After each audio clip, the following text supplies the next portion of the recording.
Welcome to this video where we're going to be looking at creating live loops in Ableton Live 9.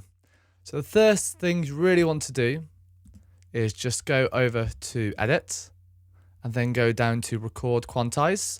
So this basically means when you record something in, it's going to record it in time, because when we play stuff, it's not always going to be in time. Sometimes you might not want record quantization on if you want more of a kind of a live feel, but if you want electronic feel, you want it to be perfectly in time, I would select one of these. You could try 8th note quantization, you could even try 16th note quantization. For this, we're going to choose 16th note.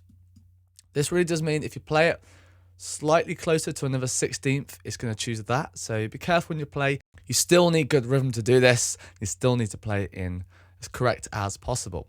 So we've got this drum loop here, and I've got a drum rack next to it. And I'm just going to record in a loop. All we really do is hit this record button, and then it will change to a play button. Click that again when you're finished, and that will stop the loop. So I'm just going to use this MIDI keyboard now to record something in. Remember, as soon as you press this button, the next 16th note will be recording, so just be careful of that.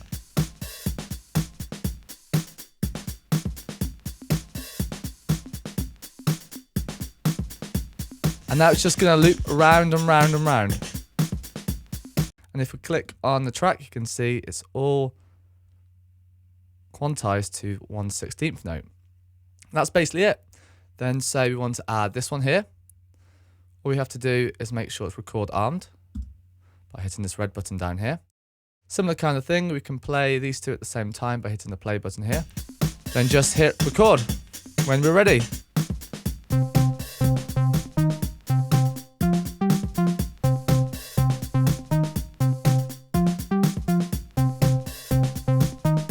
We could add a new part underneath as well.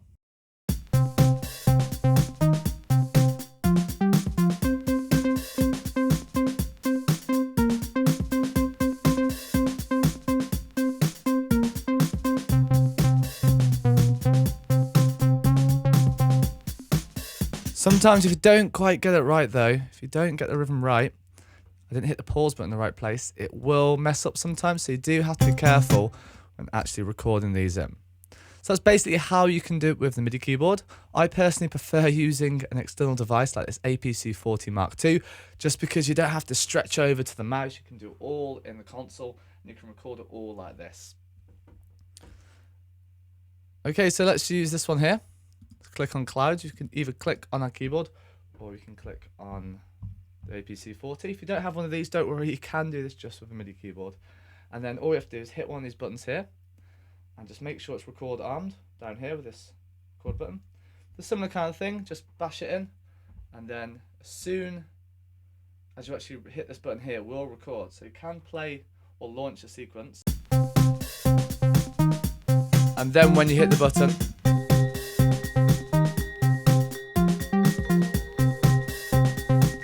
it will actually stop recording. So just be careful really, as soon as you hit this button, it will actually record. So remember, to set it all up, you can play the sequence, but second that button's hit, it will be recording. Of course, you can hit below and add in another loop, but remember, as soon as you press this, it will start recording. So just be careful.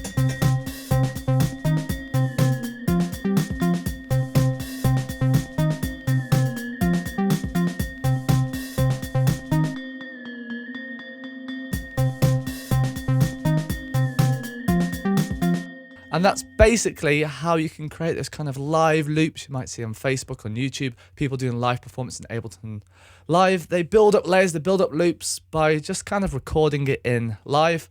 And of course, remember to turn on record quantization if you want that electric feel. If you want more of a rock feel, maybe don't quantize it. But if you are producing, say, EDM or live dance music, I do recommend experimenting with quantization. It depends on what rhythms you're after. 8th notes could be fine, it could be 16th notes. But that's basically how you can build these layers live in Ableton Live 9. Thank you for watching.